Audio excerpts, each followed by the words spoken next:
Hello, you're watching the Nerdy Brit YouTube channel. Now, for today's story time, we're going to be reading some Loki fan fiction.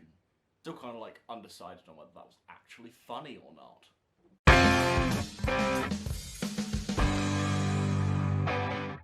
So yes, in today's video, we're going to be reading some Loki fan fiction. Because we can, and it might do well. Also, think about this. If you enjoy this and you want me to read more Marvel fanfiction or fandom fanfiction in general, give the video a like and let me know, because if this pulls in views, I'll do it. So we're going to have a little type on the interwebs and see what we can find. So here we have A Night with Loki. Got 3 chapters on it. I didn't want anything too long because I didn't want to make an hour-long video because I can't be arsed. Let's read A Night with Loki. Literally just read the first night, just huffing with fury. Let's hope this doesn't get too erotic. Huffing with fury, Loki tore a path across the dry desert in search of his brother, Thor. Took a bit more of a pedestrian tone than I thought it would. He'd weakened his brother, and because of that weakness, Thor had disobeyed his father and king to rescue Jane. It's kind of how Thor 1 and 2 works. Yeah, it's accurate so far, if not a bit poorly written. Odin saw the scheme as a trap. Loki knew it was a trap. Everyone could see it. Everyone but a fool blinded with love. Honestly, who knew like the MCU was such a rom-com? I mean, honestly, I think this sequence would have fit right in with Love Actually. Just Thor with like a Santa beard. Oh, waffle. So basically, Loki's ordered King Odin to come find Thor. Alright. Then Loki spots his brother. Brilliant. Right, okay, so now Loki's speaking. Loki's speaking to Thor because he just found him. Risk disobeying your king. Banishment for a woman that could never mean anything to you. Loki gloated. I should have done that in a more gloating tone. So, scandal. This is actually more of a rom-com than anything like erotic so far. Loki gloated, knowing that Thor had yet to inform Jane that as future king of Asgard, law prohibited him from marrying a mortal. Like, Kenneth Brannagh, this should have been the first Thor film. Like, there's like a desert they're running through. It's class. It's class. Thor apparently just stands in front of Jane and goes, "I will not abandon her." The first adjective used in this story, because they're clearly doing well to, you know, be creative in this piece of creative writing. A shame-washed Thor. Imagine your shower gel being shame. That's very Cersei Lannister. Since then, Loki has redeemed himself in his father's eyes, but will forever be considered a monster by Midgardians. Her name is Ailey. She's Jane's younger sister. Does Jane have a younger sister, or is this someone that this writer wants Loki to fuck? Nope, Ailey doesn't exist. They just want someone for Loki to bang, I presume. So all of a sudden, Loki's gone from, nah, this Ailey can't come with us, to, yeah, she can tag along. In about 2 sentences. Class. Right, so this next bit, like, you know, Thor's in the MCU has faced like frost giants, bloody Thanos and Ultron, but this is the bit that really scares him. The foursome hiked across the desert, reaching a bifrost. They had assumed they were safe until a shower of hail rained from the sky. "Hurry!" ordered Thor. Imagine Thor just coming into Wakanda, just saying, "Bring me Thanos," and suddenly there's just like hailstones, and Thor just goes, "Called it a day. That's fine. I'm giving up now." Actually, then 2 seconds later, the frost giant's suddenly back. Thor kills one. Yeah, brilliant.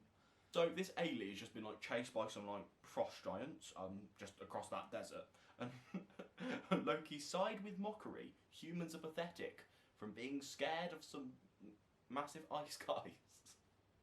Then we have a shocking revelation in this story. I think this might be the climax.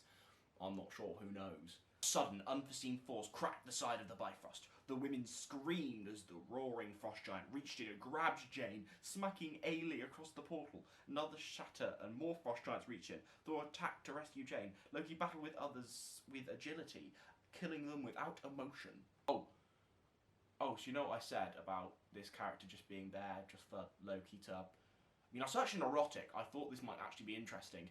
Nope, yeah, that didn't happen. A frost giant bashed in from behind Ailey. No, it's not actually getting erotic. capturing her petite body and tossing her into oblivion. When oblivion's just a concept, it's just like a waste paper bin called oblivion. I can just chuck someone in it and they'll just fall down the it's like a Toy Story 2. Jane's hysterical wails draw Loki's attention, and then without haste, he dropped his combatant dead and lunged out of the hole of the Bifrost. So apparently Oblivion isn't this endless thing. Oh, maybe Ailey's alive. I really hope Ailey's alive. I need Ailey to be alive. Oh no, Ailey did survive. So she fell to certain death. Strong arms embraced her, and she clung to Loki, bearing his head into Tom Hiddleston's muscly chest as he dropped. He held her tight, oi oi.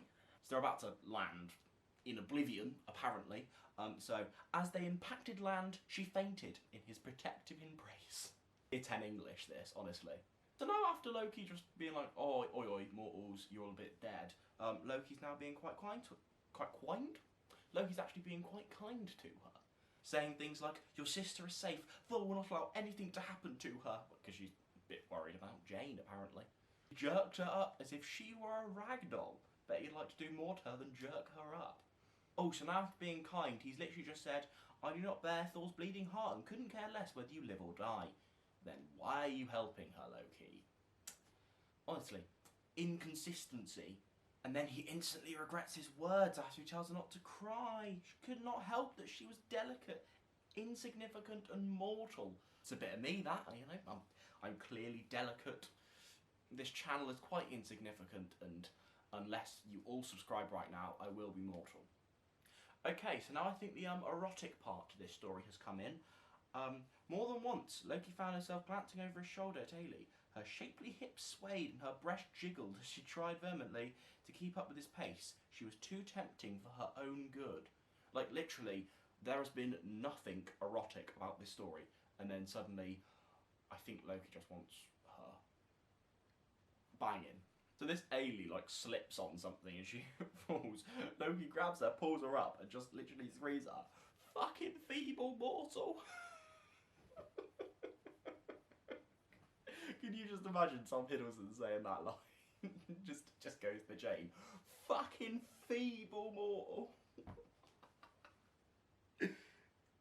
Oh, Loki is just an arsehole. He's just going, get your arse over here and go in front of me so I can catch you if you fall again. Ailey's obeying at this point. And Loki's now drawn up close to her rear. Class. Apparently during the story it's revealed that Thor and Loki used to sneak around and read together as teenagers.